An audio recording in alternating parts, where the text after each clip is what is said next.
কোনো মালিক আছে আপনাকে ঘন্টায় বেতন দিবে, ঘন্টা হিসেব করে। আবার কোনো মালিক আপনাকে মাসিক হিসেবে নিবে। তো এভারেজ করে আপনি ফার্স্টে নতুন অবস্থায় কাবাবের দোকানে কাজ করলে সর্বনিম্নে 1 লাখ টাকার আশপাশে আপনি পাবেন। হ্যালো গাইস, আসসালামু আলাইকুম। আমি আছি মাইনুর আপনাদের সঙ্গে। আপনাদের সবাইকে স্বাগতম আমার এই স্বপ্নের ইউরোপ দা ইনফরমেশন চ্যানেলে। তো আশা করি আপনারা সবাই ভালো আছেন, সুস্থ আছেন, আমিও ভালো আছি। তো আজকের মূল বিষয় যেটা সেটা হচ্ছে ইতিমধ্যে আমি রোমানিয়া থেকে অনেক লোকই আনছি পোল্যান্ডে। আমার মাধ্যমে পোল্যান্ডে অনেক লোকই আসছে অন্য দেশ থেকেও। তো অনেকেই সামনে আসতে যাচ্ছে বা অনেকেই মেসেজ দিচ্ছে, ভাই আমি তেমন একটা ভালো নেই বা আমার কোম্পানি আমাকে ঠিক মতন বেতন দেয় না বা এইখানে আমি খুব একটা ভালো নাই, আমি পোল্যান্ডে যেতে চাই, আমার জন্য কিছু করা যায় কিনা বা কোনো কাজ দেওয়া যায় কিনা। তো তাদের উদ্দেশ্যে আজকে বলা, ইমার্জেন্সি বা ইমিডিয়েটলি কিছু লোক লাগবে।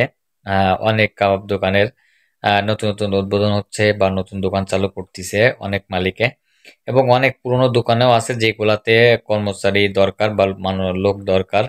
তো অনেকেই বলতেছে, তো সেই ক্ষেত্রে আপনাদের জন্য নিয়ে আসলাম যে আমার বেশ কিছু ভাইরা আসছে ইতিমধ্যে কাজ করতেছে, অনেকের অলরেডি পারমিটও বেরোয় গেছে। তো আপনাদেরকে বলবো, যারা আপনারা আসতে চান আমাকে মেসেজ দেন, তাদের উদ্দেশ্যে বলবো যে ইতিমধ্যে আমার কাছে কিছু কাজ আসছে। আপনারা যারা ক্রোয়েশিয়া বা রোমানিয়া, বুলগেরিয়া, তারপরে হাঙ্গেরি বা বিভিন্ন দেশে আছেন, বৈধ টিআরসি আছে আপনাদের এবং আপনাদের মিনিমাম 3 মাসের উপরে মানে মেয়াদ আছে, তারাই শুধুমাত্র আমার এখানে আসতে পারবেন। অন্যথায় কেউ আমাকে নক দিবেন না। কারণ অনেকেই আছে বাংলাদেশ থেকে বা সৌদি আরব থেকে বা বিভিন্ন এশিয়ার কান্ট্রি থেকে ফোন দিয়ে বলতেছেন, ভাই আমরা আসতে চাই। তো এটা আসলে ভাই আমি কোনো দালালি বা ব্যবসা করি না। আমি এইখানে ওয়ার্ক পারমিটের কোনো ইস্যু করি না। এইখানে জাস্ট ইউরোপের থেকে ইউরোপে আসতে গেলে কোনো ভিসা লাগে না বা কোনো প্রসেসিং লাগে না। জাস্ট আপনার বৈধতা টিআরসি থাকলে আপনি টিকিট কেটে চলে আসতে পারবেন এক দেশ থেকে আরেক দেশে। তো সেইভাবে আপনারা মানে আমি লোকটা নিতে পারতেছি। আর যেহেতু এই মালিকগুলাও আপনার খুব সহজে টিআরসি দিয়ে এইখানে আপনার ওয়ার্ক পারমিট বের করতে পারবে, আপনার ডকুমেন্টস করতে পারবে এবং আপনার ওই টিআরসি কে পোল্যান্ডের টিআরসি তে রূপান্তরিত করতে পারবে, সেই সুযোগটা আছে। এই জন্যই শুধুমাত্র এইটা করা। তো যারা আপনারা মনে করেন যে ইউরোপের বিভিন্ন দেশে আছেন, অবস্থানে বেশি একটা ভালো নাই, তারা চাইলেই আপনারা পোল্যান্ডে আসতে পারেন। তো এইখানে আমি কি বলে দিই আপনাদেরকে, আপনারা জাস্ট আমাকে শুধুমাত্র ভয়েস দিবেন ভাই, আপনাদের আল্লাহর দোহাই লাগে। আপনারা কেউ ফোন দিবেন না, কারণ আমি ডিউটি করতে হয় 10 ঘন্টা 12 ঘন্টা, তারপরে এসে নিজে রান্না করা, খাওয়া দাওয়া, তারপরে ভিডিও করা, মেক করা, বিভিন্ন কাজ থাকে। আমি সরাসরি সবসময় ফোনে কথা বলতে পারবো না। আপনারা ভয়েস দিলে হবে কি, আমি কাজের ফাঁকে ফাঁকে আপনাদের ভয়েসগুলো শুনে আনসার দিয়ে দিতে পারবো।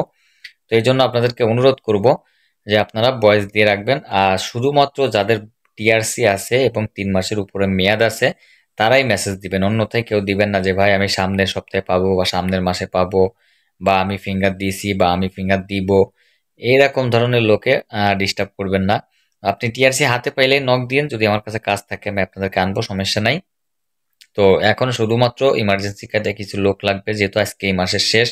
আপনারা অনেকেই 30 তারিখে বেতন পান, অনেকেই 5 তারিখে বেতন পান, অনেকে আছে 10 তারিখে বেতন পান। তো যারা যেই তারিখে বেতন পান না কেন, আমি বলতে চাই যে আপনারা যদি পোল্যান্ডে আসতে চান, আপনাদের বৈধ টিআরসি থাকে, তাহলে আসতে পারবেন। আপনাদেরকে কাবাবের দোকানে কাজ দিতে পারবো। আপাতত আপনারা কাবাবের দোকানে আসতে পারবেন, কাবাবের দোকানে কাজ আছে আপনাদের। আপনাদের ডিউটি হবে 10 থেকে 12 ঘন্টা। তো এইখানে কিছু কিছু মালিক আছে যারা ঘন্টা হিসেব করে বেতন দেয়, আবার কিছু কিছু মালিক আছে যারা আপনার মাসিক বেতন দেয়। তবে সর্বনিম্ন আপনার বেতন 1 লাখ টাকার মধ্যেই থাকবে ফার্স্টে নতুন অবস্থায়। তো আপনার হাফ ডাউন করবে, হয়তো বা কম হইতে পারে, একটু বেশি হইতে পারে এরকম। কারণ ঘন্টা হিসাব করলে আপনার যদি ঘন্টা বেশি হয় সেই ক্ষেত্রে আপনার অ্যামাউন্ট একটু বেশি হইতে পারে। আর মাসিক হইলে আপনার তো যে কয় ঘন্টায় হোক আপনার মাস শেষে যে অ্যামাউন্টটা আসবে। তো প্রথমত অবস্থায় নতুন অবস্থায় আপনার সর্বনিম্ন না হইলেও 90 প্লাস আপনার থাকবে, সবকিছু বাদ দিয়ে আপনার এখানে থাকা, খাওয়া প্লাস আপনার ফুল ট্যাক্স সম্পূর্ণ কোম্পানি মালিক পক্ষ পে করবে। আপনি জাস্ট সবকিছু বাদ দিয়ে আপনার যেই বেতনটা পাবেন এটাই আপনি দেশে পাঠাতে পারবেন বা এটা আপনি রাখতে পারবেন, সেটি হচ্ছে 1 লাখের মধ্যে। তো একটু কম বা বেশি হইতে পারে। এটা হচ্ছে প্রথম অবস্থায়। তারপর আপনি আস্তে আস্তে কাজ শিখলে আস্তে আস্তে আপনার বেতন বাড়বে, সম্পূর্ণটা আপনার উপর নির্ভর করবে। তো যাই হোক, আশা করি আপনারা বুঝতে পারছেন। তো যদি আপনারা কেউ আসতে চান, আগ্রহী হন, তাহলে অবশ্যই জানাবেন। আর আমাকে জাস্ট শুধু ইমোতে নক করবেন, ভয়েস দিয়ে রাখলেই ভালো হবে। তো সবাই ভালো থাকবেন, সুস্থ থাকবেন। আজকে এ পর্যন্ত। আসসালামু আলাইকুম।